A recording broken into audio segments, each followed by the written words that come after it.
আমার কাছে হচ্ছে গিয়ে ছোট্ট একটা করোনা রিলেটেড একটা টিপস আছে। এটা হচ্ছে গিয়ে WHO। হ্যাঁ, আমি এটা একটু দেখি।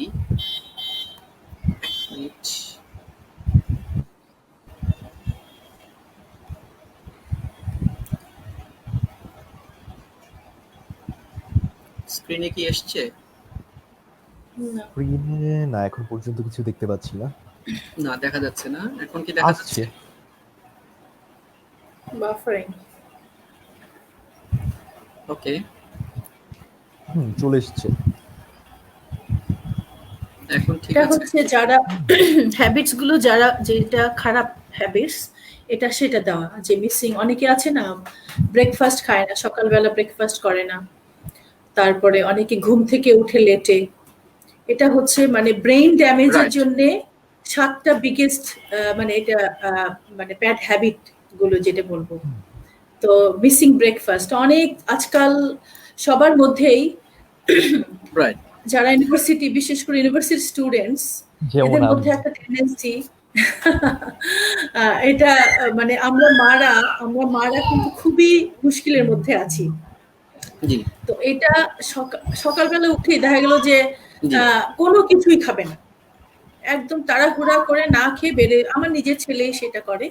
এটা খুবই খারাপ যে মিসিং ব্রেকফাস্ট, যেটা ব্রেইন ড্যামেজের জন্য, যেটা ওয়ার্ল্ড হেলথ অর্গানাইজেশন থেকে বলা হয়েছে যে এটা ব্রেইন ড্যামেজ ব্রেইন প্লাস হচ্ছে ড্যামেজের গিয়ে জন্য ভীষণভাবে এটা ইমিউন ক্ষতিকর, সিস্টেমটাও দুর্বল করে ইমিউন দিচ্ছে। এটা কিন্তু সিস্টেমটাকে সবার দুর্বল করে। প্রথমেই কারণ দেখেছি। অর্ডারটা কারণ যদি হচ্ছে আমরা একটু রাতে, খেয়াল করি। হ্যাঁ, কার রাতে যখন ডিনার করা হয়, ডিনারটা করা হচ্ছে কয়টা, 10টা, মানে হেলদি স্টাইলে, হেলদি লাইফস্টাইলে 10টার মধ্যে 10টা তো লেট। আমি স্টিল, আমাদের তো খাবারের অভ্যাস খুব খারাপ, আমরা অনেক লেটে ডিনার করি, বাংলাদেশি বা এশিয়ান আমরা সবাই এটা করি, জি, কিন্তু এটা তো ঠিক না। তো তারপরে দেখা গেল যে সকালে যদি কেউ ব্রেকফাস্টটাও মিস করে, তাহলে কি হচ্ছে, কত বড়, প্রায় 12-14 জি, ঘন্টা তার খাবার হচ্ছে না। Excuse me. তো এই জিনিসটা হচ্ছে জি। ভীষণভাবে ক্ষতিকর। তারপরে অনেক এদিন হচ্ছে ইউনিভার্সিটি নাই বা স্কুল নাই, তারা চিন্তা করে আমরা মম, তো থেকেও, which is really really bad। হ্যাঁ, কারণ একটা নির্দিষ্ট সময় যদি সবসময় একটা হ্যাবিট থাকবে যে আমি সকাল 6টায় উঠবো। আমরা মুসলমান, সকালবেলা তো আমাদের নামাজ পড়াই উচিত, নামাজ পড়েই তো আমাদের দিন শুরু করা উচিত, কিন্তু অফ সেটা না কোর্স, করেও অফ কোর্স। অনেকে লেটে আসলে লেটে ঘুম থেকে ওঠে 7টা, 8টা, 9টা, 10টা। আমাদের হ্যাঁ, আমার কনসেন্ট্রেশনটা আসলে ইউনিভার্সিটি নাই বা ক্লাস। খালামণি, আমরা হ্যাঁ, জি, জি, আমি আমি যেটা বলছিলাম, আমি আমি আসলে হুম, সবগুলো ৭টা জিনিসই হচ্ছে গিয়ে আলোচনা করে ফেলি আমরা, কেমন? আমরা হচ্ছে গিয়ে হ্যাঁ, আমার আমার কাছে যেটা মনে হয় এই ছবিটা, এই পয়েন্টগুলো দেখে সবচেয়ে বেশি গুরুত্বপূর্ণ যে জিনিসটা আমার কাছে মনে হলো যে everyone is talking about healthy foods to increase the immune system, right? To make it stronger, হ্যাঁ? হ্যাঁ, কিন্তু অফকোর্স, আমরা অফকোর্স। যে কাজগুলো করছি এই লকডাউন টাইমে বা এই করোনা টাইমে, মানুষজনের যে মানে নর্মাল যে শিডিউলটা আছে সেটা ঠিক নেই এখন আর। কেউ হয়তো বা, আমি যেরকম একটা আগে কাজে যেতাম, কোনো একটা অফিস হোক বা বিজনেস হোক, কোনো একটা পারপাসে যেতাম, আমার বাচ্চারা যেরকম একটু স্কুলে যেত, এই কোনো কিছুই এখন আর ঠিক নেই, তাই না? তো এই সময়ের মধ্যে এখন যেটা হচ্ছে, একদিকে হচ্ছে কি হেলদি খাওয়ার মতো করে চিন্তা ভাবনা হচ্ছে, মানুষজন হেলদি ফুড নিয়ে, ফিটনেস নিয়ে খুব ভাবতেছে, অনেক কিছু করতেছে, বাট দে আর ডুইং মানে সাম বিগার মিস্টেকস। এই 7 ব্রেইন ড্যামেজিং হ্যাবিটস, এর মধ্যে ফার্স্ট ওয়ান কি, মিসিং ব্রেকফাস্ট না? সেকেন্ড ওয়ান হচ্ছে sleeping, late. Third one high sugar consumption, যেটা এখন খুবই হচ্ছে। Fourth one more sleeping specially at morning, এটাও হচ্ছে। Fifth one eating meal while watching TV or computer, এটা তো আমরা আসলে ব্রেইন ড্যামেজিং অলওয়েজ। হ্যাবিটস এর মধ্যে মানে জানতাম না। অলওয়েজ হচ্ছে। Sixth one wearing cap or scarf or socks while sleeping, বাবা এটা তো আমি মোটেও অ্যাওয়ার ছিলাম না। সেভেন্থ না, ওয়ান এটা অনেকে করে হ্যাবিট যাদের অফ ব্লকিং ঠান্ডার দেশ। হুম, ইউরিন। ওকে,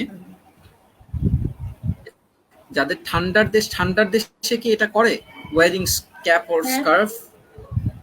হ্যাঁ, এবং সক্স পরে অনেক শীতের সময় জন্য। ঘুমায়। শীতের জন্য, হ্যাঁ, নিজেদেরকে ওয়ার্ম রাখি আর কি। ওয়ার্ম রাখার জন্য। হ্যাঁ, ওয়ার্ম রাখার জন্য। আচ্ছা, সেটা তো একটা বড় একটা ব্যাপার। মানে যখন যেটা প্রয়োজন। তবে আহ, আমাদের দেশে আমার মনে হয় ক্যাপ বা স্কার্ফ পরে বা সক্স পরে মানে খুব প্রয়োজন না হলে ঘুমানোর প্রয়োজন নাই। বল। আর habit of blocking stopping urine, এটা ছোট বাচ্চাদের ক্ষেত্রে আমি খুব দেখি, আমার বাচ্চাদের ক্ষেত্রেও আমি দেখি যে ওই হচ্ছে কি ওরা এই জিনিসটা করার চেষ্টা করে যে কোনো একটা কার্টুন দেখছে, সে ভাবলো যে আরো 2 মিনিট পরে যায়। এটা অনেক সময় অনেক সিভিয়ার মানে ইউরিন রিলেটেড প্রবলেম তৈরি করে, যেগুলো হচ্ছে গিয়ে আসলে ব্রেইন ড্যামেজিং হ্যাবিটস হিসেবে আমার জানা ছিল না, আজকে জেনে মানে খুব ভালো লাগলো। না, দিস ইজ তো নট অনলি যাই হোক, বাচ্চা। আমাদেরকে অবশ্যই হচ্ছে কি এটা এটা কিন্তু শুধু বাচ্চাদের মধ্যে না, অনেকে যারা বাইরে যায়, বাইরে কোথায় বাথরুমে যাবে, জি হ্যাঁ, ভালো ইয়ে না পেলে, ওয়াশরুম না পেলে, এই জন্য এটাও কিন্তু একটা প্রবলেম। কারণ আমাদের দেশে কিন্তু এটা একটু জি প্রবলেম না, অনেক বড় ধরনের প্রবলেম, যার ফলে মানে মানুষের কিডনি সমস্যা, যে ব্রেন ড্যামেজ, এই ধরনের সমস্যাগুলো কিন্তু বেশি হয়। জি যাই হোক, ডায়েট ডায়েট রিলেটেড কিছু কথাবার্তা শুনি। এমনিতে নর্মালি হচ্ছে কি আমার ক্ষেত্রে আমি যেটা মনে করি, আমার তো হচ্ছে কি আমি খুব মোটা না, সুতরাং হচ্ছে কি আমার ডায়েট নিয়ে টেনশন করার দরকার নেই। অথবা আমার কাছে মনে হয় রুম্মান অনেক ফিট, সো ওরও ডায়েট নিয়ে টেনশন করার দরকার নেই। আসলে এরকম চিন্তা করাই ঠিক না। তো সঠিকভাবে নিজের ডায়েট মেনটেন করা মানে হচ্ছে কি টেকিং গুড ফুড, মানে হেলদি ফুড, যেটা হচ্ছে কি নিজেকে হেলদি সুস্থ ফুড, রাখবে এবং ব্যালেন্স ডায়েট। মানে ভালো থাকার জন্য যা কিছু দরকার সেটা হবে। ঠিক আছে? আমি রাইট। বলি আমি বলি এটা, ব্যালেন্স আমি ডায়েট। খুব বেশি তো মোটা বা হুম, প্লিজ প্লিজ। আমি আমি কি বলবো এ ব্যাপারে? জি জি, অবশ্যই। আহ, আচ্ছা, এটা হ্যাঁ, এরকম না যে আমি খুব অফকোর্স, ওয়াই বেশি নট? মোটা সেই জন্য আমাকে হেলদি ডায়েট খেতে হবে, আমি খুব শুকনা আমি হেলদি ডায়েট খেতে হবে। It's not really that. Right, right. এটা এটাই হচ্ছে বলছিলাম। আমাদের রেগুলার সেটাই। যে লাইফস্টাইল আছে, এই লাইফস্টাইলের মধ্যে আমাদের ব্যালেন্স ডায়েট করতে হবে।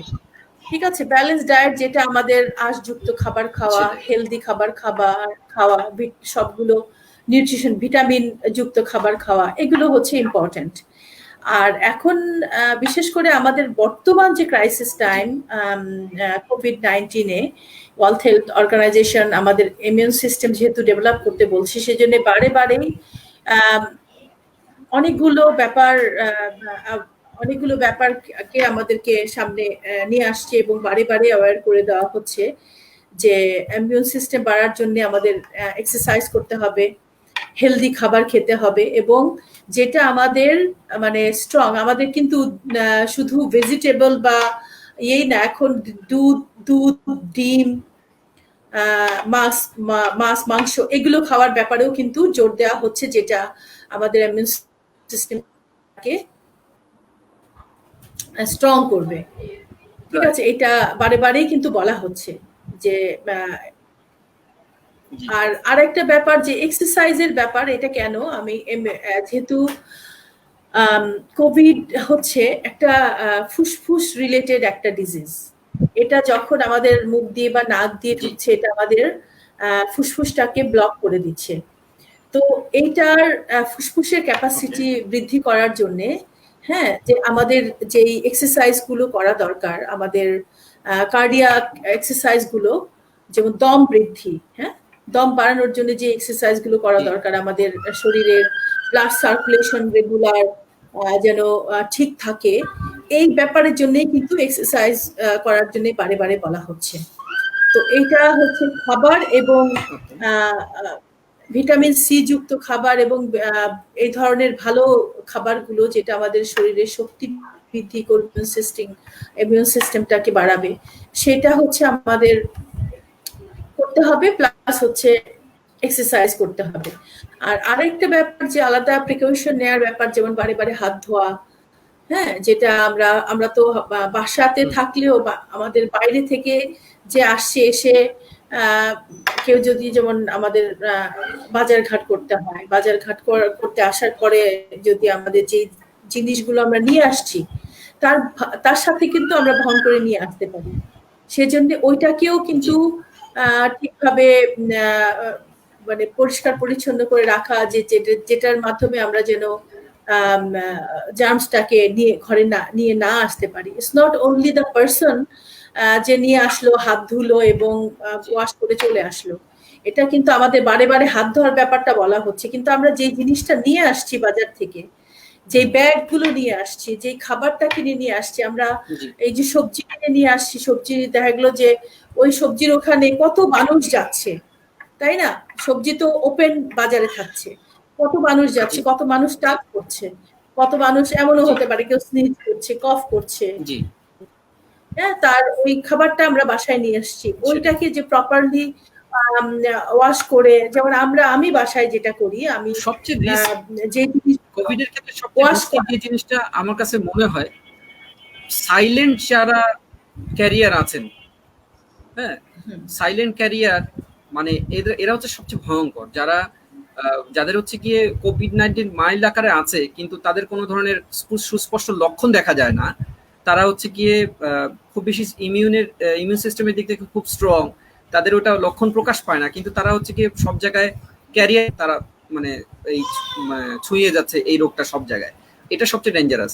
সেই বাজার থেকে আনা, যেমন আমি যেটা করি, আমি হচ্ছে কি একটা ঘরে আমরা হচ্ছে গিয়ে যখন এটা রাখি, তারপরে 6-7 ঘন্টা পরে যখনই ওখান থেকে কিছু নেওয়া হয়, হ্যাঁ, বাজারের ব্যাগ থেকে, তারপরে সেটা ভালো করে প্রপারলি ধুয়ে তারপরে হচ্ছে গিয়ে ব্যবহার করা হয়, যাতে হচ্ছে গিয়ে অনেকে বলেন যে ফ্রিজের মধ্যেও নাকি করোনা ভাইরাস একটা নির্দিষ্ট টেম্পারেচার পর্যন্ত, একটা নির্দিষ্ট দিন পর্যন্ত সে বেঁচে থাকতে পারে।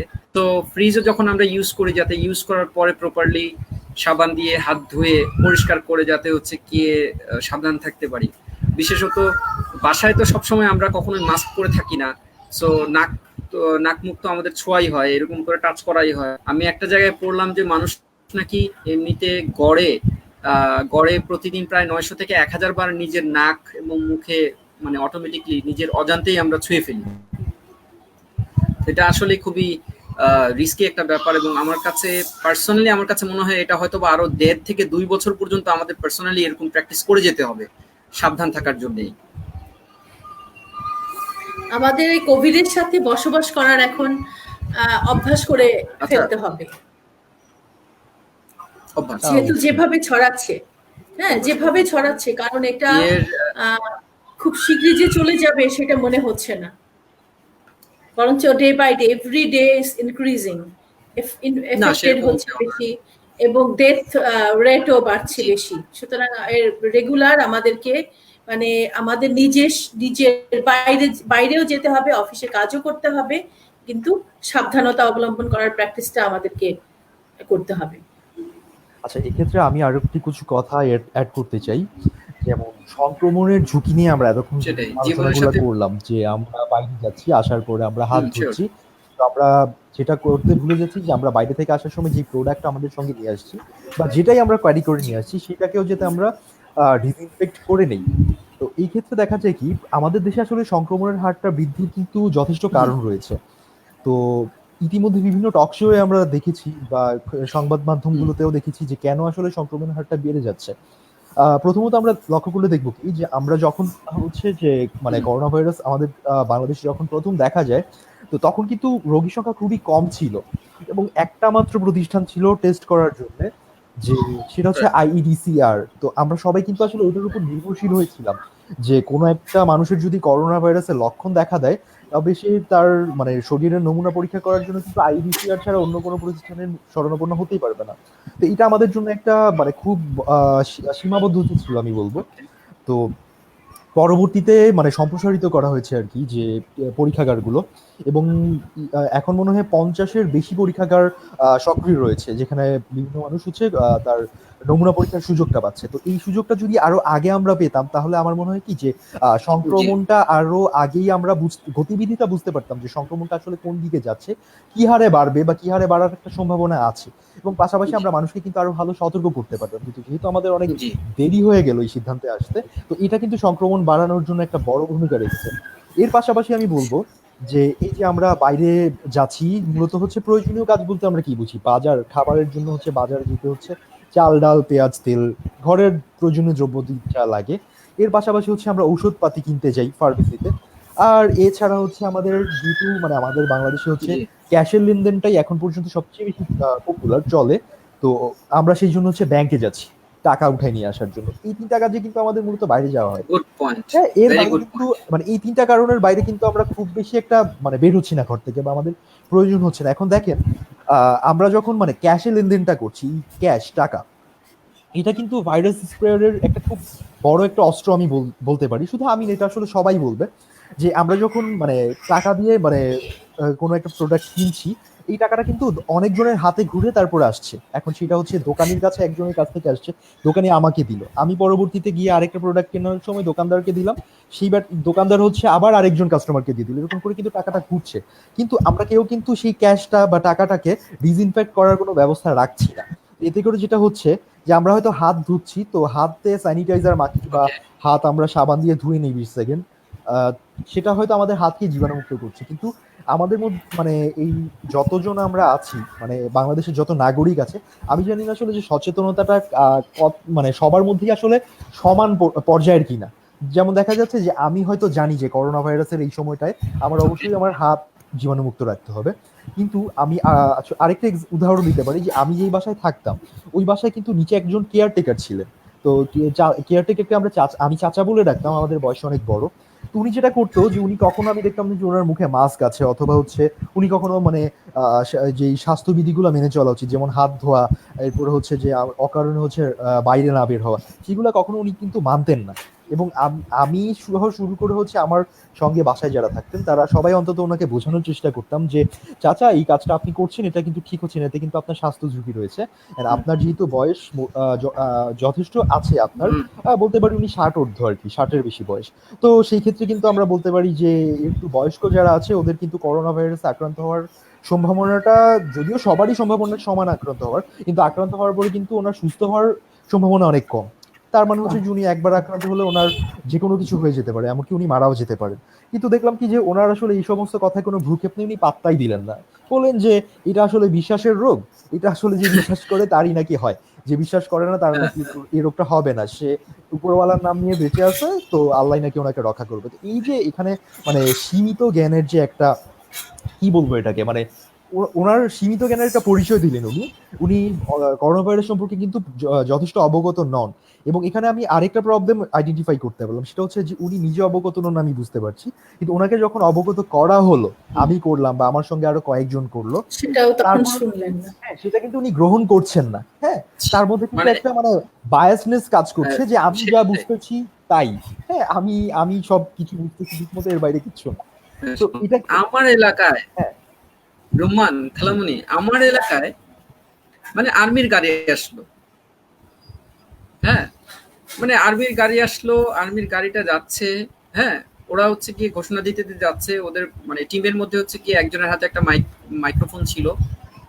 তো সে হচ্ছে কি বলতে মাইক্রোফোন না, মাইক ছিল। তো ওই ছোট যে পোর্টেবল মাইকগুলো হয় না, সেগুলো, সেটা দিয়ে সে সবাইকে বলতে বলতে যাচ্ছে যে আপনারা সবাই হচ্ছে গিয়ে মুখোশ পরে থাকবেন, ফেস মাস্ক পরে থাকবেন, অথবা যদি কিছু না থাকে অন্ততপক্ষে হচ্ছে কি একটা পরিষ্কার কাপড় পেঁচিয়ে তারপর হচ্ছে গিয়ে সামনে যাবেন, বাসায় ভালো করে হাত ধোবেন, সবাই হচ্ছে গিয়ে বিকেল 4টার মধ্যে দোকান বন্ধ করে দিবেন, এরকম বলতে বলতে যাচ্ছে। ঠিক আছে, কেউ সহজে হচ্ছে চায়ের দোকানে গ্যাদার করবেন না বা জনসমাগম করবেন না, সবাই হচ্ছে গিয়ে সাবধান থাকবেন, এরকম বলতে বলতে যাচ্ছে। তার ঠিক 100 ফুট বা 150 ফুট পিছনে একদল ছেলে পেলে ওরা আস্তে আস্তে হচ্ছে গিয়ে প্রসিড করতেছে যে আর্মি চলে গেলেই ওরা আড্ডা দিয়ে যায়। আবার দরজা খুলবে। মানে সেটাই ওদের মানে কমন সেন্সের অভাবের কারণে বাংলাদেশটা আজকে আমরা নিজেরাই ধ্বংসের পথে নিয়ে আসলাম। আগে আজকে এখনকার যেই পরিস্থিতি, মানে ঢাকার যেই পরিস্থিতি, এটা খুবই দুঃখজনক একটা অবস্থা। এবং আমি আমি নিজে সাবধান থাকছি, কিন্তু এই যে রুম্মান যে প্রসঙ্গটা বললো যে সাধারণ মানুষ যারা আছে তাদের হচ্ছে গিয়ে মানে সাধারণ যে কমন সেন্স, এইটুকুর এতই অভাব যে মানে সেটা খুবই দুঃখজনক একটা সিচুয়েশন তৈরি করতে যাচ্ছে আমাদের জন্য। হ্যাঁ, যাই হোক, আমি কমন দেখতে সেন্সের পাচ্ছি আরো পাশাপাশি একজন আমাদের আলাপ আলোচনা নিয়ে একটা কমেন্ট করেছেন, খুব ভালো প্রশংসা বলছেন সবাই, গুরুত্বপূর্ণ বিষয়। Nuri Afroz thank you so much আমাদের লাইভটা দেখার জন্য। আসলে আমরা অনেক বিষয় নিয়ে আলাপ করছি, যে বিষয়গুলো অনেকের কাছে খুব গুরুত্বপূর্ণ মনে হতে পারে, আবার অনেকের কাছে গুরুত্বপূর্ণ নাও মনে হতে পারে। তবে আমি যেটা আমার দর্শকদের উদ্দেশ্যে বলবো, যে জাস্ট মানে পুট ইউর কমেন্ট, যে আপনি যেটা নিয়ে মনে করেন যে আলাপ করা উচিত বা আপনিও জয়েন করবেন আড্ডায়, সেটা কমেন্টে করলে তাহলে আমরা সেটা নিয়ে আলাপ করতে পারি, ঠিক না? এমনিতে আমরা সবাই তো হচ্ছে গিয়ে ফুড ফিটনেস অনেক কিছু নিয়ে অনেক কিছু করি। তো আমি জানি যে খুব ইদানিংকার খুব জনপ্রিয় একটা ডায়েট সিস্টেম হচ্ছে কি keto diet, ketogenic diet. Keto diet. So why not discuss this thing. আমার কাছে খুব মানে ইন্টারেস্টিং মনে হয়েছে যখন আমি এটা সম্পর্কে জানলাম আর কি। আমার কাছে মনে হলো যে এটা এত দারুণ একটা হেলদি লাইফস্টাইল। মানে ইটস নট অ্যাবাউট যে আমরা সাধারণ জীবনে বাঙালিদের যে খাবার দাবার খাই, এটা কোনোটাই হেলদি না, মানে কোনোটাই হেলদি না। ভাত তো খাই আমরা এক গাদা, এটা যেরকম হেলদি না, এটার সাথে রিলেটেড অন্য যে খাবার দাবার যেগুলো আছে, প্রচুর হচ্ছে গিয়ে শর্করা জাতীয় খাবার আমরা খাচ্ছি, সেগুলো মোটেও হচ্ছে গিয়ে মানে আমাদের ইমিউন সিস্টেমকে হেল্প করছে না। খুবই একটা রিস্কি একটা পজিশনের দিকে আমরা চলে যাচ্ছি। যখন আমরা 35 পার হচ্ছি অথবা 40 পার হচ্ছি, তখন আমাদের শরীরটা একদমই হচ্ছে গিয়ে একটা ভার্নারেবল স্টেজে চলে যাচ্ছে, যেটা আমরা নিজেরাও জানি না আসলে কেন আমাদেরকে ডাক্তারের কাছে খুব মানে অল্প সময়ে দৌড়ে যেতে হয়, এটা আমরা জানি না আসলে। খালামণি বলবেন কিছু? হ্যাঁ, আমি এই প্রসঙ্গে বলবো এই কিটো ডায়েট, এটার আমি একজন অবশ্য আমি অনেক উপকার পেয়েছি। অ্যাকচুয়ালি আমি যেহেতু খেলাধুলা করতাম, আমি খুবই পাতলা ছিলাম। মানে আমি 54 কেজি ওজন ছিল যখন আমার বিয়ে হয়, এবং আমি যখন চ্যাম্পিয়ন ছিলাম বাংলাদেশের, তখন আমি 54 কেজি ওজন ছিল মাত্র আমার। কিন্তু আমার হাইট 5 ফিট 5.5। তো সেই অনুযায়ী আমাকে পাতলা মানে খুবই পাতলা বলা হতো, রোগা বলা হতো। কিন্তু আই ওয়াজ কোয়াইট ফিট, যেহেতু আমি খেলোয়াড় ছিলাম, চ্যাম্পিয়ন ছিলাম। তো তারপরে কি হলো, আমি আমার যখন লাইফ শুরু হলো, বিয়ের পরে আমার প্রথম বেবি হলো, তখন আমার ওজন বেড়ে 99 কেজি হয়ে গেল প্রথম প্রেগন্যান্সিতে। সো এই যে ওজনটা আমার 99 কেজি, 54 কেজি থেকে 99, 54 কেজি থেকে 99 কেজি হয়ে গেল। এবং আমার ডক্টরও বিশ্বাস করে নাই, যেটা আমার 4-5 মাসের সময় আমার এই ওজনটা বেড়ে গেল।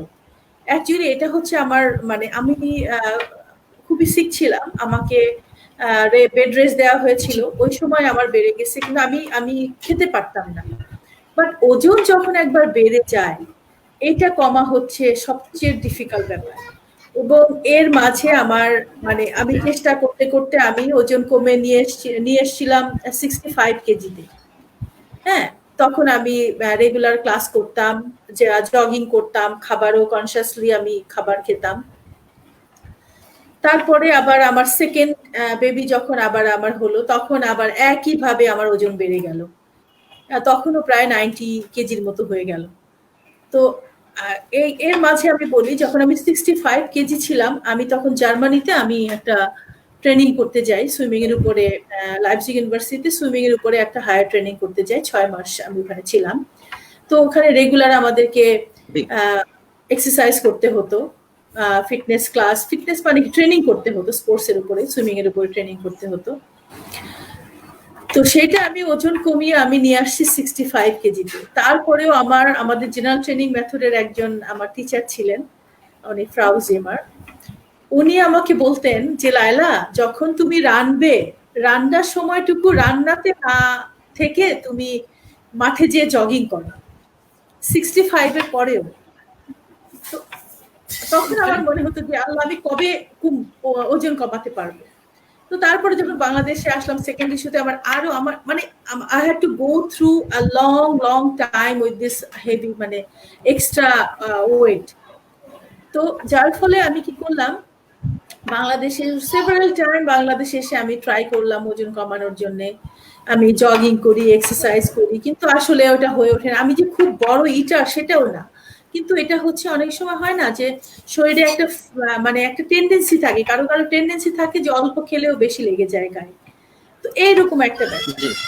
রিসেন্টলি আমি তারপরে দেখলাম আমার 14-এ যেটা হলো, 2014-এ আমি কমনওয়েলথ গেমস এর ট্রেনিং করালাম যখন, তখনও দেখলাম আমার ওজন, আমি আমার সুইমারদের সাথে আমি ট্রেনিং করতাম, কিন্তু তারপরেও আমি ওজন কিন্তু কমাতে পারছি না। কারণ রেগুলার ট্রেনিং, যখন আমি একজন খেলোয়াড় ছিলাম, যে 3 ঘন্টা 3.5 ঘন্টা আমি ট্রেনিং করতাম 2 বেলাতে, তার মানে কি 6 ঘন্টা 7 ঘন্টা প্রায় আমার ট্রেনিং হতো। সেই পরিমাণ ট্রেনিং তো আর আমি এখন এই বয়সে করতে পারছি না, যেটা আমার ওজন ট্রেনিং এর ফলে বার্ন করবে। So actually it's all about the মানে habit of eating. So eating habitটা, আমাদের দেশের ইটিং হ্যাবিটটা হচ্ছে সবচেয়ে খারাপ, যেটা আমরা ভাত খাই। ভাত হচ্ছে মানে সবচেয়ে বেশি যেটা শরীরের ফ্যাটটাকে ফ্যাট তৈরি করে। যেমন আমার একটা ফুড সাইকেলে যদি ধরি যে মানে ভাত বা কার্বোহাইড্রেট হচ্ছে ফ্যাট তৈরি করে, যদিও এই ফ্যাটটা আবার মেক্স এনার্জি, কিন্তু সেটা একটা কায়িক পরিশ্রম, অনেক বেশি ট্রেনিং এর প্রয়োজন পড়ে, যার ফলে এই কিটো ডায়েটটা হচ্ছে সবচেয়ে হেল্পফুল। যে কেউ যদি ওইটা ফলো করে, এই ডায়েটটা ফলো করে, তাহলে কিন্তু সে খুব শীঘ্রই ওজনটা কমাতে পারবে। সো আমার এই পুরো ওজন কমানোর যে একটা জার্নি, এই জার্নির মধ্যে আমি আমাদের একজন আমি ইউটিউব চ্যানেলে আমার এক ভাবি বললো যে তুমি ওই সাইটটা দেখো, ডক্টর জাহাঙ্গীর কবিরের একটা কথা বললো যে ওই সাইটটা তুমি দেখো, দ্যাট উইল বি হেল্পফুল। এবং সে আপনি ফার্স্ট শুনলেন যে someone is talking about a diet chart and just আপনি গেলেন, গিয়ে সেটা দেখলেন? হ্যাঁ, আমি দেখলাম এবং I listened to him how he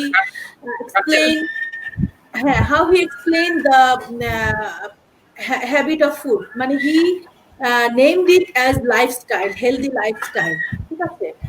তো এই জিনিসটা শোনার পরে তো আমি নিজে কিন্তু নিউট্রিশন করেছি, আমি নিজে একজন যেহেতু কোচ, আমি কিভাবে কোনটা ডায়েট করতে হবে না করতে হবে, কোনটা খেলে ভালো আমার জন্য, ভালো কোনটা খেলে ক্ষতি, আমি কিন্তু সব জানি। কিন্তু তারপরেও আমার মনে হলো একটা মেন্টর হিসেবে কাজ করলো, এটা একটা আমাকে মোটিভেশন, এত সুন্দর একটা মোটিভেশন হলো আমার জন্য। তো আমি কি করলাম, আমি ট্রাই করলাম বিকজ বাসাতে তো আমি নিজেই গৃহিণী, আমি নিজে রান্না করি। তো আমি চিন্তা করলাম যে হ্যাঁ, বেশি কোন খাবারটা আমি খাবো, কোন খাবারটা খাবো না। তো আমি 2 থেকে 3 মাস সময় হাতে নিলাম, নিয়ে আমি চিন্তা করলাম যে না, আমি এই ডায়েটটা ফলো করব। আমি কিন্তু I did not follow a chart, আমি ফলো করেছি কোনটা, যে আমি কোনটা খাবার খাবো। যেমন কার্বোহাইড্রেট, সুগার, এই দুইটা হচ্ছে আমি কমপ্লিটলি বাদ দিয়ে দিয়েছি। এই দুইটা কমপ্লিটলি বাদ দেওয়ার পরে যেটা কিটো ডায়েট যেটা বলা হয়, যে এই সুগারটা হচ্ছে ফ্যাট তৈরি করে শরীরে, আর হচ্ছে কার্বোহাইড্রেটটাও ফ্যাট তৈরি করে শরীরে, যেই ফ্যাটটা হচ্ছে আমরা বার্ন করতে পারি না। তো সেই খাবার ডায়েটটা আমি চার্টটা ফলো করলাম, সেটা হচ্ছে আমি কমপ্লিটলি কার্বোহাইড্রেট আর সুগার কাট ডাউন করে ফেললাম আমার খাবারের মেনু থেকে। কিন্তু আমি খেতাম কোনটা, প্রচুর পরিমাণে সবুজ শাকসবজি, প্রচুর পরিমাণে আমি সালাদ খেতাম, ভেজিটেবল খেতাম, এবং আমি প্রোটিন খেতাম। যেমন আমি চিকেন খেতাম, আমি এগ খেতাম। হ্যাঁ, আর যেটা আমাদেরকে বলা হয়েছে যে সয়াবিন অয়েলটা খুবই হেলথের জন্য খারাপ, যেটা হচ্ছে এক্সট্রা ভার্জিন অলিভ অয়েল। এই অলিভ অয়েল কিংবা হচ্ছে ইভেন তো ঘানিতে ভাঙা সরিষার তেল, এটা খুবই ভালো। তো এই তেলগুলো দিয়ে, বা বাটার বা ঘি, হ্যাঁ, এতদিন আমরা জেনে আনলাম বাটার খাবো, ঘি খাবো, এটা বেশি ফ্যাট করবে, কিন্তু there are good fat and bad fat মানে ফর দ্য মানে human body we intake. So good ফ্যাটটাকে আমরা যদি ইনটেক করি, সেটা আমাদের শরীরের জন্য ভালো, যেটা আমাদের ব্রেনের জন্য ভালো, আমাদের শরীরের কিছু কিছু অংশ আছে যেটার জন্য খুবই ভালো, আমাদের দরকার। কিন্তু ব্যাড ফ্যাটটা আমরা যদি বাদ দিয়ে দিই, তাহলে কিন্তু আমরা হেলদি ওয়েতে চলতে পারবো। তো ওই ব্যাড ফ্যাটটা আমি কাট ডাউন করলাম। কাট ডাউন করে আমি 2 থেকে 2.5 মাসে আমি দেখলাম যে 11 কেজিস আমি কমে গেছি। সো দ্যাট ওয়াজ রিয়েলি মানে আমার জন্য খুবই একটা ভালো লাগলো, ভালো লাগা। প্রথম সপ্তাহে আমি যখন 2 থেকে 3 কেজি কমে গেলাম, আমি খুব উৎসাহ ফিল করলাম যে না, আমি I should listen to this মানে video and I should follow this. তো তারপরে করে আমি ফার্স্টে আপনি মোটিভেটেড হলেন, তারপর হচ্ছে গিয়ে যখন দেখলেন যে রেজাল্ট আসতেছে এবং আসার সাথে সাথে তখন মানে you feel more motivated to follow the diet, right? Exactly. তো ইভেন দো আমি টোটাল 14 কেজি 14 কেজিস আমি কাট ডাউন করেছি সিন্স দেন। তার মাঝে আমি যেটা করতাম সেটা হচ্ছে আমি যোগা করতাম, আমি কিছু লাইট এক্সারসাইজ করতাম, ব্রিদিং এক্সারসাইজ করতাম, যেটা আমার নিজের জন্য দরকার ছিল। কারণ আমি যেহেতু ইন্ডিয়ান হাই কমিশনের আন্ডারে ট্রেনিং করে আমি যোগী মানে যোগা ইনস্ট্রাক্টর, প্লাস হচ্ছে আমি কোয়ান্টাম ফাউন্ডেশনের ইনস্ট্রাক্টর হিসেবে আমি মানে ইনস্ট্রাক্টর ট্রেনিং করেছি। তো সেইগুলোর মাধ্যমে আমি নিজে যোগা করতাম। প্লাস আমি নিজে যেহেতু জার্মানিতে আমার হোল লাইফ হচ্ছে স্পোর্টস, কোন মানে কোন মাসলস এর অরিজিন কোথায়, কোন মাসলস কোন এক্সারসাইজ করলে কোন মাসলসটা আমার ডেভেলপ করবে, আমার জন্য কোনটা বেলি এক্সারসাইজ করলে কোনটা এফেক্টিভ হবে, এই জিনিসগুলো আমি ফলো করলাম। করে আমি আলহামদুলিল্লাহ বেশ ভালো রেজাল্ট পেয়েছি এবং আমি এখন যেটুকু আছি এটুকু থাকলে চলবে। তবে এখন আমাকে মেনটেন করতে হবে। ওজন কাট ডাউন করার পরে অনেকে ভাবে যে আচ্ছা আমি তো কমেই গেছি, আর অসুবিধা নাই, আমি যে কোনো খাবার খেতে পারি, বাট দ্যাট ইজ কমপ্লিটলি রং। কারণ এখন আমাকে মেনটেন করে খেতে হবে। এখন আমি কমে গেছি দেখে যে আমি পট করে অনেকগুলো খাবার খেয়ে ফেলবো, অনেকগুলো ভাত খেয়ে ফেলবো, that will Regain even the more ফাস্টার। এটা হচ্ছে সবচেয়ে ইম্পর্টেন্ট। তো এখন আমি মেনটেন করে চলছি। এটা কি এরকম যে এটা কি মানে মানে এটা কি নির্দিষ্ট কোনো মানে বয়সের লোকজন নিতে হবে বা হচ্ছে কি আমরা নিতে পারবো না? যেমন রুম্মান অথবা আমরা যারা হচ্ছে কি এমনিতে নিজেদেরকে ফিট দেখছি, আমরা কি মানে ডায়েটটা গ্রহণ করতে পারি বা আমরা এই লাইফস্টাইলটা গ্রহণ করতে পারি যেটাকে কিটোজেনিক লাইফস্টাইল বলা হচ্ছে, কিটোজেনিক ফুড যেটা বলা হচ্ছে? এটা হাউ ইট ওয়ার্কস অ্যাকচুয়ালি। যখন আমি কার্বোহাইড্রেট খাবো না বা সুগার খাবো না, এক্সট্রা আমার যে আমি ইনটেক করবো না এক্সট্রা ফ্যাট, ঠিক আছে, যেটা আমার শরীরে ফ্যাট ডেভেলপ করবে, সেটা যখন আমি ইনটেক করব না, তখন আমার শরীরে কি হবে, একটা শরীরের যে সিস্টেমটা, এই সিস্টেম কিন্তু ফ্যাট চাইবে। যেহেতু আমি প্রত্যেকদিন সকালবেলা খেতাম, দুপুরবেলা খেতাম, রাতে খেতাম, এবং আমি যথেষ্ট পরিমাণে ভাত খেতাম অন্যান্য তরকারির সাথে, তো সেই আমার শরীর কিন্তু চাইবে, সেই একই জিনিস চাইবে। তো আমি যখন কি করব, ওই জিনিসটা কাট ডাউন করবো শরীর থেকে, যে আমি যখন ফ্যাট খাবো না বা কার্বোহাইড্রেট খাবো না, তখন কি হবে, আমার শরীরে যে ভিতরের যে আমার অলরেডি স্টোর করা যে ফ্যাটটা আছে, তখন সেই আমার শরীরের সিস্টেমটা সেই ফ্যাটটাকে খেয়ে নেবে। আমার মাসলস যখন এক্সট্রা ফ্যাট খেতে পারবে না, তখন আমার মাসলস আমার শরীরের যে ফ্যাটটা আছে সেই ফ্যাট থেকে তাদের খাবার তৈরি করে নেবে, এবং তার ফলেই কিন্তু আমার ফ্যাটটা বার্ন হতে থাকবে। এটা হচ্ছে সবচেয়ে ইন্টারেস্টিং ব্যাপার। অনেকে এই জিনিসটা বোঝে না। এটা আমি অনেক আগে আমি দেখেছিলাম, আমার একটা কলিগ, ওরা হাজবেন্ড ওয়াইফ দুজনেই আমেরিকান, ওরা দুইজনেই ডায়েট করছে, কোনো খাবার খেত না, দেখতাম শুধু অনেকগুলো করে মাংস খেত, জিজ্ঞেস করতাম হোয়াট ইজ দিস, এতগুলো মাংস খাচ্ছ তুমি? হ্যাঁ, বলে যে হ্যাঁ আমরা ডায়েটে আছি। তো অনেকগুলো চর্বিওয়ালা দেখা গেলো, ওরা তো বাইরের আমেরিকান, ও পোর্ক খেত, একেবারে দেখা গেলো যে 1 ইঞ্চি ঠিক একটা পোর্কের মানে পোর্ক ফ্যাট আলা মাংস ওইটা খাচ্ছে। তাহলে তুমি এতটা ফ্যাট খাচ্ছ, অথচ তুমি বলছো তুমি ডায়েট করছো, তুমি ওয়েট লুজ করতে যাচ্ছ।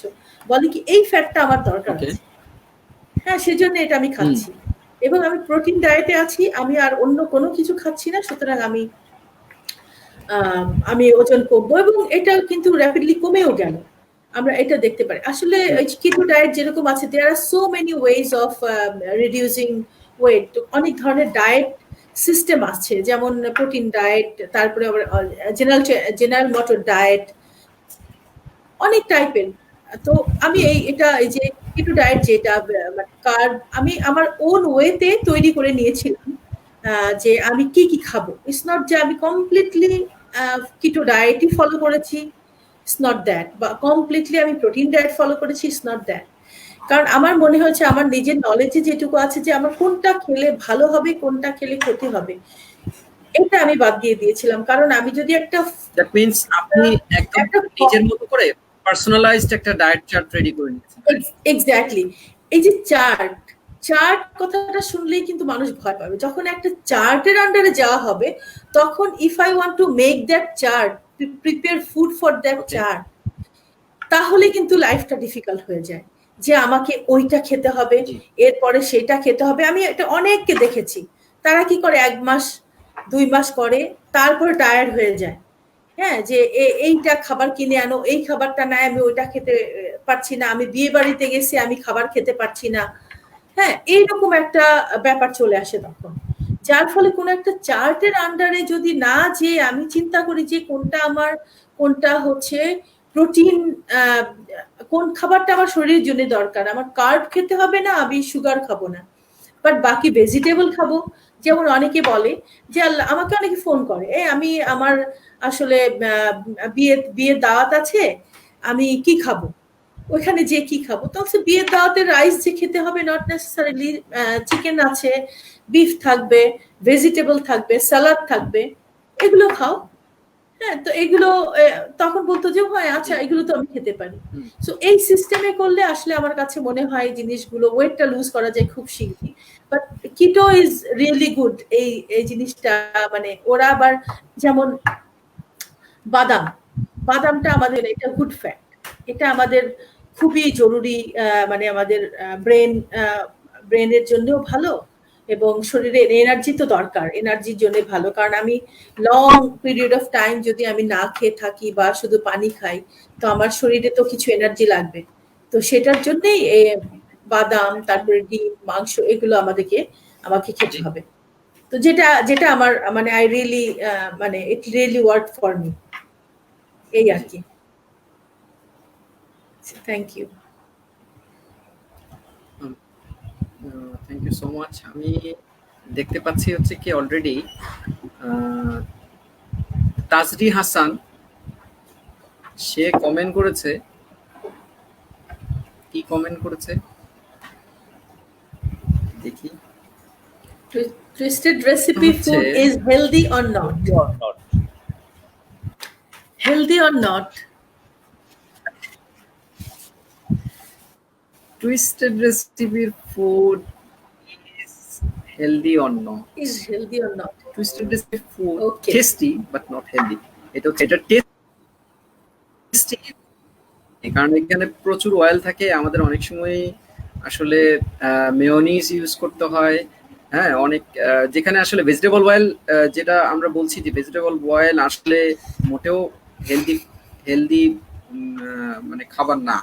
এটা একটা সময় গিয়ে শরীরে বেশ ভালো রকমের একটা মানে চর্বি তৈরি করে, অথবা বিভিন্ন সময় ব্লক তৈরি করে। এখন হচ্ছে গিয়ে ডায়েটের মধ্যে হালকা একটু হচ্ছে সর্ষের তেল দিয়ে রান্না করলে খাবারটা অনেক বেশি হেলদি হয়। তারপর হচ্ছে গিয়ে আপনার নারিকেল তেল ইউজ করা যায়। নারিকেল তেলে আমি সম্পর্কে একটু ছোটখাটো একটু রিসার্চ করে দেখলাম যে নারিকেল তেলটা শরীরের জন্য খুবই উপকারী একটা তেল। তারপরে অলিভ অয়েলও সেক্ষেত্রে অনেক বেশি ভালো, যেটা আসলে রেস্টুরেন্টের মতো জায়গায় আমরা এটা ব্যবহার করা আমাদের জন্য অনেক বেশি আমরা সাধারণ ভেজিটেবল অয়েলই যেগুলো বাজারে পাওয়া যায় সেগুলো ব্যবহার।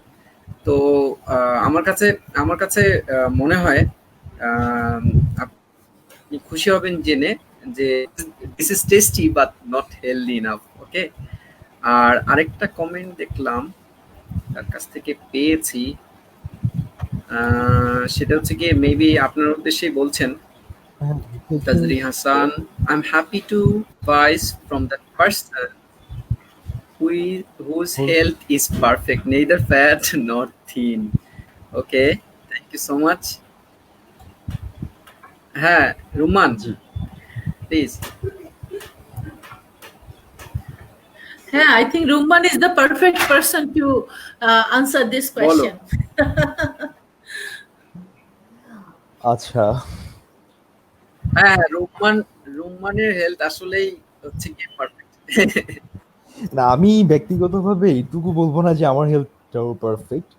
হয়তো আমাকে দেখতে অনেক ফিট মনে হয়। আমাদের একটা মিসকনসেপশন থাকে অনেকেরই যে আমরা ভাবি কি যে মানে আউটলুকটা কে বেশি প্রায়োরিটি দিয়ে ফেলি, যে দেখতে ফিট মনে হচ্ছে নিশ্চয়ই উনি অনেক মানে অনেক কিছু মেনটেন করেন নিজের হেলথ ঠিক রাখার জন্য, ফিট রাখার জন্য। ব্যাপারটা কিন্তু আসলে না। অনেক সময় দেখতে ফিট মনে হলেও আমি বলতে পারবো না যে আমি 100% ফিট আছি বা আমি একদম অনেক ভালো হেলদি আছি। তো ফিটনেস মেনটেন করার জন্যই যে খালামুনি একটু আগে যা যা বললেন আর কি, যে বিভিন্ন ধরনের ডায়েট আছে আমরা সেইগুলো ফলো করতে পারি। আর এটার পাশাপাশি এক্সারসাইজটা কিন্তু খুব বেশি জরুরি। এখন আমি রিকমেন্ড করব যে আপনি যদি ফিটনেস ধরে রাখতে চান তাহলে সেটার জন্য শুধুমাত্র যে মানে ডায়েটের উপর নির্ভরশীল হয়ে আপনি ফিট হয়ে যাবেন এমনটা কিন্তু না। ডায়েট মেনটেন করলে যেটা হবে আপনার বা ফলো করলে যেটা হবে যে আপনি ওয়েট লুজ করবেন, আপনার ওজনটা হয়তো আপনার একটা নিয়ন্ত্রণে থাকবে। আর পাশাপাশি যে আনহেলদি যে ফুডগুলো আমরা যেটা কাট অফ করার কথা বললাম, যে অনেক ধরনের ফ্যাট আছে, একটা হেলদি ফ্যাট একটা আনহেলদি ফ্যাট, আনহেলদি ফ্যাটগুলোকে আমি কনজিউম করব না। তারপর হচ্ছে যে সুগার আর কার্বোহাইড্রেটটা আমি কাট অফ করে দিতে পারি। আবার এক্ষেত্রে আরো একটা কথা বলতে পারি যে যারা খুব বেশি মানে কি বলবো এটা, যে খুব বেশি স্বাস্থ্যবান না বা খুব বেশি মোটা না, ওদের ক্ষেত্রে কিন্তু সুগার বা কার্বোহাইড্রেট কনজাম্পশনটা একেবারে বাদ না দিলেও চলবে। ওরা হয়তো খুব সীমিত মাত্রায় সেটা খেতে পারে। যেমন হচ্ছে আমি 1 কাপ পরিমাণ ভাত খেতে পারি বা খুব সামান্য পরিমাণে চিনি খেতে পারি, একেবারে বাদ না দিলেও আমার চলবে। কিন্তু যাদের হচ্ছে একেবারে বাদ না দিলেই নয়, মানে যাদের স্বাস্থ্য একটু বেশি ভালো, ওরা এই জিনিসগুলো বাদ দিতে পারে আর কি। আর এই ক্ষেত্রে মেটাবলিজম একটা ইম্পর্টেন্ট জিনিস, যেটা সবার আসলে জেনে রাখা উচিত আর কি, যে এক একটা মানুষের মেটাবলিজম এক এক রকম। মেটাবলিজম বলতে বোঝায় হচ্ছে যে আমি কতটুকু খাবার বা কতটুকু রাইট। ক্যালোরি গ্রহণ করছি এবং সেই ক্যালোরিটা বার্ন করার জন্য আমার কি পরিমাণ সময় লাগছে, বা না, এটা সত্যি কথা। আমার শরীর কত সময়ের মধ্যে সেই ক্যালোরিটা বার্ন করতে পারছে। এখন দেখা যায় মেটাবলিজমটা যাদের লো থাকে বা কম থাকে, ওদের কিন্তু হাই ক্যালোরি ইনটেকের পরে হচ্ছে খুব বেশি ওজন বাড়ে না। একটা খুব প্রচলিত কথা আছে যে অনেক মানুষকে দেখি আমরা যে সে অনেক শুকনা, কিন্তু সে অনেক খেতে পারে কিন্তু এরপরেও কিন্তু তার ওয়েট বাড়ছে না। এটা কি করে সম্ভব? আবার অনেকে বলে যে আমি তো ভাইয়া দেখা যায় যে এক গ্লাস পানি খেলেও আমার ওজন বেড়ে যাচ্ছে, এইটা কেন হয়? তো দ্যাটস দ্য থিং, মেটাবলিজম আমার বুঝতে হবে যে আমার বডির মেটাবলিজম রেটটা কিরকম, সেটা বুঝে যদি আমি আমার ডায়েট প্ল্যানটা করি অ্যান্ড সেটা ফলো করি এবং এটার পাশাপাশি যদি রেগুলার এক্সারসাইজ করতে পারি, তাহলে সেটা আমাকে অনেক বেশি মাত্রায় ফিট রাখবে। এবং ডায়েট বলি আর এক্সারসাইজ বলি, দুটাই কিন্তু আসলে একটা চর্চার বিষয়, একটা অভ্যাসের বিষয়। মানে আমি যখন এটা চর্চা করতে থাকবো ততদিন পর্যন্ত কিন্তু আমি ফিট থাকবো, কিন্তু আমি যদি একটাবার চর্চাটা ছেড়ে দেই তখন কিন্তু আমার মানে শরীর আগে যে অবস্থা ছিল সেই অবস্থাতেই ফিরে যাবে। এবং ওই যে খালামণি যে কথাটা বলেছিল যে তখন হচ্ছে মানে ওয়েট গেইন হচ্ছে আরো বেশি মাত্রায় হয়ে যায়। তো সেটাই হয় আর কি। তো ফিটনেস ধরে রাখার জন্য হচ্ছে এই আহ, খাবার, হেলদি ডায়েট মেনটেন করা প্লাস হচ্ছে এক্সারসাইজ সবকিছুই আসলে মেনটেন করা উচিত। এবং আমার বুঝে নিতে হবে যে কোন ডায়েট প্ল্যানটা বা কোন ডায়েট চার্টটা এবং সেটার পাশাপাশি কোন এক্সারসাইজটা আমার শরীরের জন্য উপযোগী বা আমার জন্য উপযোগী। এক্সারসাইজের ক্ষেত্রেও ভাগ আছে, লাইক যে আমি যদি ওয়েট লুজ করতে চাই সেটার জন্য হচ্ছে আমার এক ধরনের এক্সারসাইজ করতে হবে। আর আমি কিছু মানুষ হচ্ছে যে স্কিনি অনেক শুকনা, ওরা যদি ওয়েট গেইন করতে চায় বা মাসেল গেইন করতে চায় তাদের কিন্তু একটা ডিফারেন্ট এক্সারসাইজ থাকে। তো আমি এক্সারসাইজ করে দুটাই করতে পারি। মানুষজন ভাবে যে এক্সারসাইজ হয়তো শুধুমাত্র ওজন কমানোর জন্য করে, দ্যাটস এ রং কনসেপ্ট। শুধু এক্সারসাইজ মনে হয় না, এক্সারসাইজ সাথে সাথে মানে গুড ফুডও কিন্তু নিতে হবে, হ্যাঁ, যেটাকে তা তো অবশ্যই, মানে পারফেক্ট ডায়েট বলা যায়। তা তো অবশ্যই। আর তাছাড়া হ্যাঁ, মানে একটা এবং এই মানে একেকজন যেমন হচ্ছে কি তোমার যারা হচ্ছে কি বিভিন্ন ধরনের আহ, আহ, মানে খেলার সাথে জড়িত, যেমন হচ্ছে যারা রানিং এর সাথে জড়িত, তারা হচ্ছে গিয়ে রানিং এর রিলেটেড যেই অংশটুকু আছে তার মানে শরীরটা পুরোপুরি ফিট রাখার পাশাপাশি তার কিন্তু সবচেয়ে বেশি জরুরি দরকার কি, লেগ, রাইট? জি, যারা সুইমিং এর সাথে জড়িত তাদের ফুল বডিটাই হচ্ছে গিয়ে ইয়ে রাখা দরকার, যারা ক্রিকেটার তাদের হচ্ছে গিয়ে পুরো বডিটা ফিট রাখা দরকার। এরকম করে প্রত্যেকের কিন্তু আলাদা আলাদা অ্যাকচুয়ালি অ্যাকচুয়ালি এক্সারসাইজ, আলাদা অ্যাকচুয়ালি আলাদা এরকম ডায়েট কি, চার্ট। আমি এখানে একটু কিছু বলতে চাই যেহেতু এটা ব্যাপারে কথা উঠছে। হ্যাঁ, আহ, হ্যাঁ, যেমন অবশ্যই যেমন অবশ্যই রানারের অবশ্যই। জন্য যে খালি লেগ দরকার, দ্যাট ইজ নট রাইট। মানে full body fit full body প্রত্যেকটা দরকার খেলোয়াড়ের মানে যদি আমি তো নিজের হ্যাঁ আমি বললাম আর কি হ্যাঁ সেটাই না না এটা এই জন্যই I wanted to stop you actually. সেটা হচ্ছে যে প্রত্যেকটা খেলোয়াড় এক একটা খেলার ক্রাইটেরিয়া এক এক রকম। যেমন হচ্ছে একটা শুটার, ঠিক আছে, একটা শুটার আর একটা রানার, টু ডিফারেন্ট বডি, এক একটা খেলার এক একটা বডি সিস্টেম, বডি টাইপ লাগে, ঠিক আছে। বডির কি বলবো এটাকে, বডির তার যে ক্ষমতা, কার্যক্ষমতা সেটা লাগে ইভেন্টের উপর। যেমন একটা জিমন্যাস্ট তার যেটা দরকার একটা রানারের সেটা দরকার না। আবার একটা ক্রিকেটারের যে বডি কন্ডিশন লাগে সেটা একটা রানারের বডি কন্ডিশনের মধ্যে চলবে না। তো এটা হচ্ছে কার এনার্জি কত বেশি, যেমন হচ্ছে দম দম কিছু কিছু এক্সারসাইজ, কিছু কিছু খেলা আছে যেটা দমের উপরে, যেমন সুইমিং, রানিং। হ্যাঁ, এটা যদি আমি আসলে আমি এটা বলতে গেলে কিন্তু একটু বিরাট একটা সাবজেক্ট, যার ফলে আমি ওইভাবে বলতে এক্সপ্লেন করতে আমার নিজের আসলে আমরা তো ডিপ যেতে হ্যাঁ ডিপ যেতে যাওয়ার সময়ও নেই আজকে। তো আমি হ্যাঁ তো নূর যার ফলে আমি আরেকটা কমেন্ট করেছেন, জি আপনি দেখেছেন স্ক্রিনের উপর আছে, লায়লা নূরের কাছে জানতে চাইবো করোনাকালীন সময়ে ব্রিদিং আচ্ছা ব্রিদিং ইমপ্রুভমেন্টের জন্য যোগা বা অন্য কোনো এক্সারসাইজের পরামর্শ যদি দেন খুব ভালো হয়। আচ্ছা, এটা খুবই ভালো একটা প্রশ্ন। এবং আমরা যেহেতু করোনাকালীন খাবার এবং এক্সারসাইজের ব্যাপারে কথা বললাম, এটা অবশ্যই আমাদের আসলে ভালো প্রশ্ন করেছে, এটা আমাদের দিয়ে দেওয়া উচিত। আসলে করোনা যে ডিজিজ যেটা, এটা আমরা বারবার যে বলা হচ্ছে না মুখে হাত দিবেন না, হ্যাঁ হাত ভালোভাবে ধুতে হবে, বিকজ এটা এটা করোনাটা হচ্ছে ফুসফুসে যে প্রথমে ফুসফুসে যে এটা অ্যাটাক করে, ঠিক আছে, এবং ওইটাকে মিউকাস গুলোকে ব্লক করে দেয়, ঠিক আছে। তো এই জিনিসটার জন্য দমের এক্সারসাইজটা খুব জরুরি দরকার, যেটা হচ্ছে বলা হয়েছে এই জন্য WHO বলছে যে আধা ঘন্টা, বড়রা আধা ঘন্টা এবং বাচ্চাদেরও 1 ঘন্টার মতো এক্সারসাইজ করতে বা দৌড়াদৌড়ি খেলাধুলা করতে। তো এটা কেন, এটা এটা শুধু আমাদের ফিট রাখার জন্য, আমাদের মাসলস, ব্লাড সার্কুলেশন, আমাদের দম বৃদ্ধি যেন হয়, হ্যাঁ আমাদের ফুসফুসের কার্যক্ষমতা যেন বেশি থাকে, সেটার জন্যই এগুলো বলা হচ্ছে। তো যেমন যদি এক্সারসাইজ আমরা জগিং করি, আমাদের যেহেতু আমরা বাইরে তো যেতে পারবো না, যদি আমাদের বাইরে যাই তাহলে তো আমাদের যদি পারমিট করে কারো, যদি একটা মাঠ থাকে ভালো বা রাস্তায় গেলে জগিং করলে, সেটা আসলে আমি I would advise not to go outside. যদি ঘরে থাকা যায় সেটা যেমন একটু মিউজিক ছেড়ে যদি কেউ একটু এক্সারসাইজ করে, যেটাকে বলা হয় অ্যারোবিক্স। অ্যারোবিক্স অর্থ হচ্ছে with oxygen, longer period of time with oxygen, অনেক লম্বা সময় ধরে যেন এক্সারসাইজটা করতে পারে। আর আরেকটা ওই যেটা একটু আগে খেলার ব্যাপারে বলছিলাম যে অ্যানারোবিক, যেটা খুব অল্প অল্প সময়ের জন্য করা হয় কিন্তু অনেক এক্সপ্লোসিভ একটা দমের মাধ্যমে। তো আমরা অ্যারোবিক্স টাইপের যদি করি, যেমন অনেকে নাচে, মিউজিক ছেড়ে দিয়ে কেউ যদি আধা ঘন্টা নাচছে, তাহলেও কিন্তু তার এটা একটা এক্সারসাইজ হচ্ছে।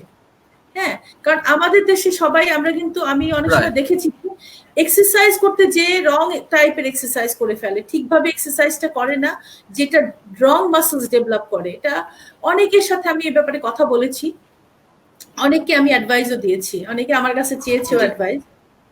তো সেই জিনিসটা আমরা যদি মানে মিউজিক ছেড়ে লাফালাফি করি বা হালকা এক্সারসাইজ করি, হালকা রুমের মধ্যে মুভমেন্ট করি, যেহেতু আমাদের রুম বন্দি, এখন আমরা ঘর বন্দি, সেটাও কিন্তু আমাদের জন্য কার্যকর হবে।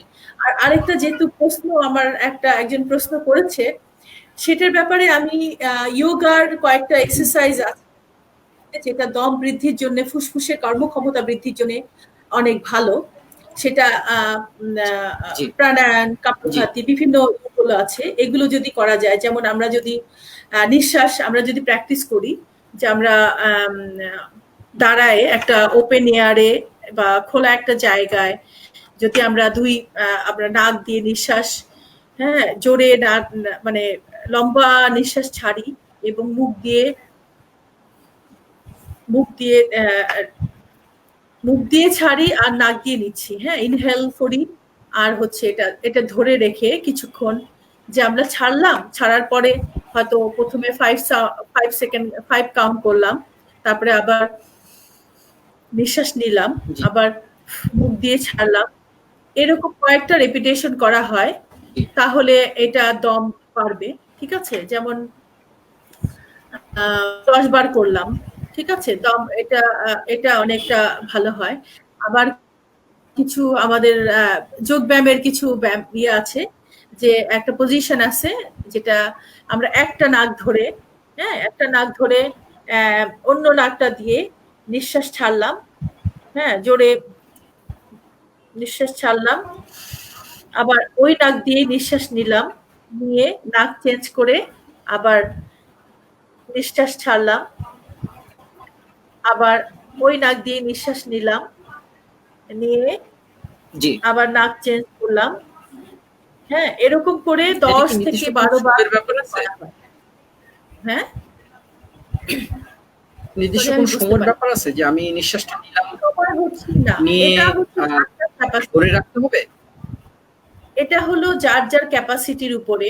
আমি যতক্ষণ ছাড়ার পরে আমরা তো ফুসফুসের মাধ্যমে তো নিঃশ্বাস আদান প্রদান করি, কিন্তু আমরা যখন নিঃশ্বাসটা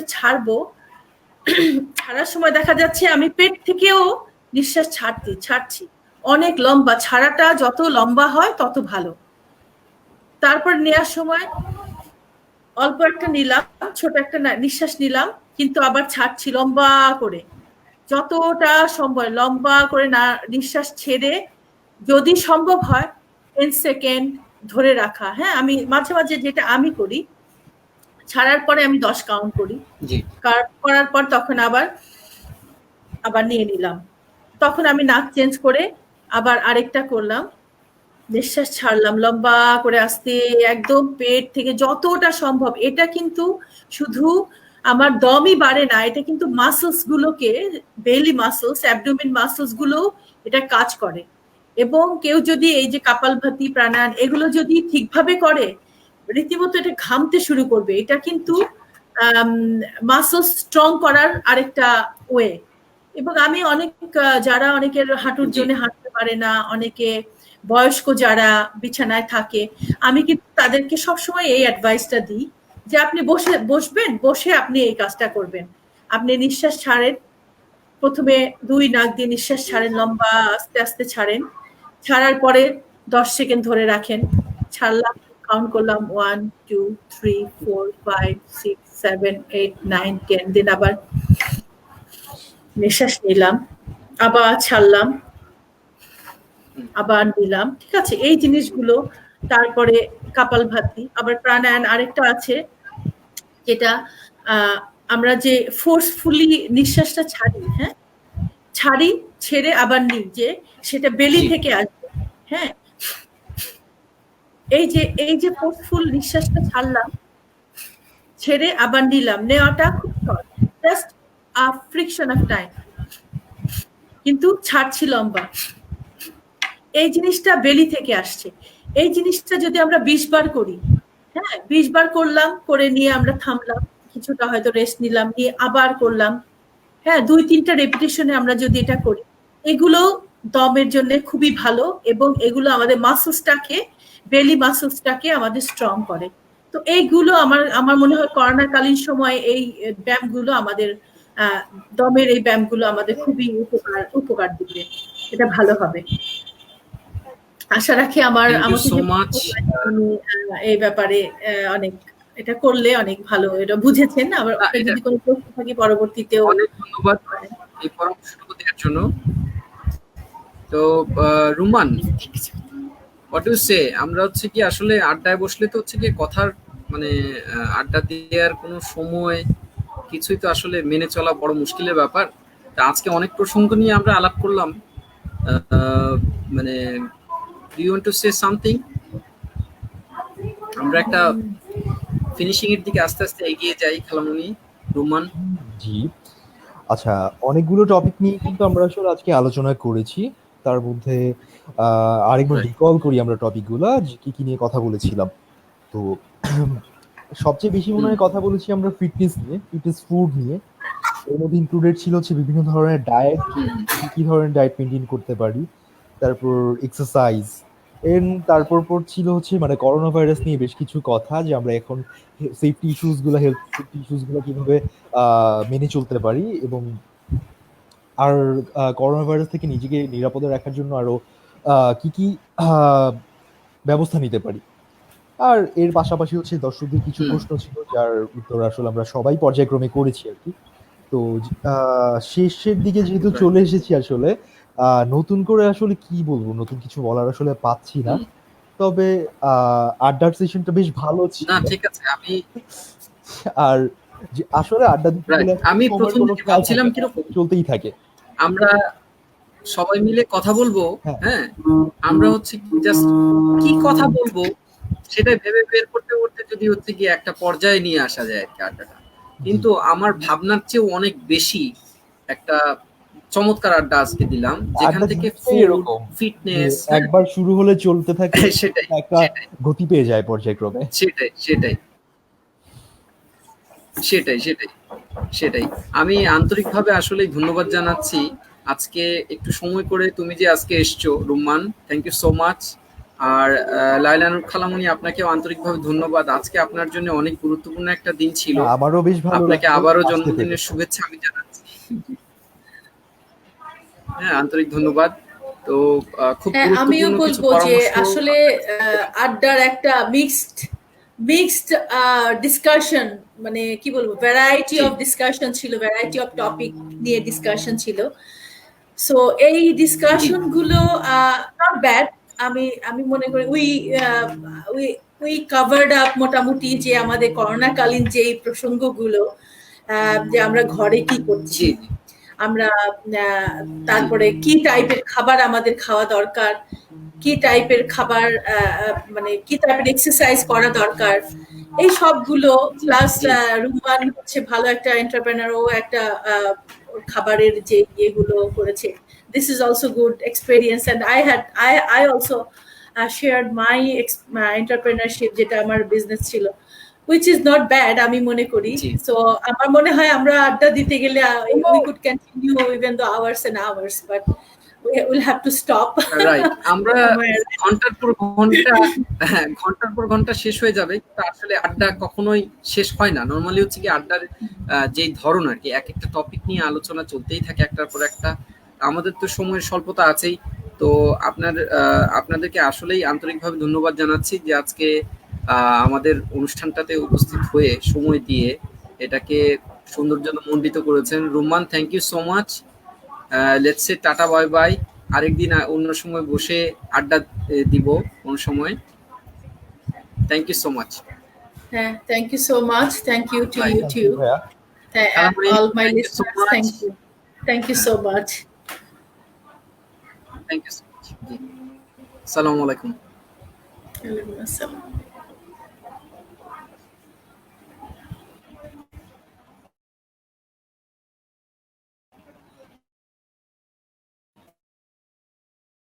আপনাদেরকে আন্তরিক ধন্যবাদ আজকের আড্ডায় উপস্থিত হয়ে কষ্ট করে ধৈর্য ধরে এতটুকু সময় উপস্থিত থেকে শোনার জন্য। তবে আসলে মুশকিলের ব্যাপারটা হচ্ছে এই যে এতটুকু বোঝা যে ঠিক কখন হচ্ছে গিয়ে দর্শক উপস্থিত হচ্ছেন লাইভে আর কখন হচ্ছেন না।